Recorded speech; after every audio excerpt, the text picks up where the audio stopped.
Hello दोस्तों, नमस्कार। हमारे थाली में आपका स्वागत है। तो आज की थाली हमारी राजस्थान की थाली है और गर्मी के मौसम को देखते हुए ये है शाही टिंडा की सब्जी, भरवा टिंडे, और ये है दाल फ्राई और मीठे मीठे आम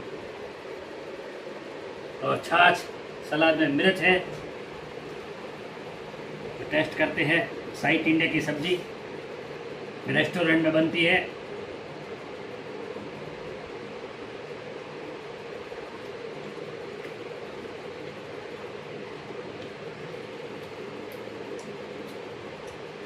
बहुत ही बढ़िया, तेज मसाला, तीखी,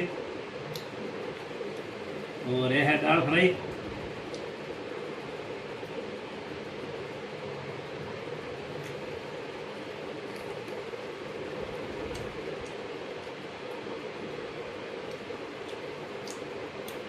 बहुत ही बढ़िया थाली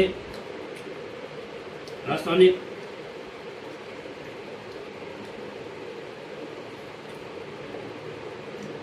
तो दोस्तों, कल नए वीडियो में મળે। जय हिंद।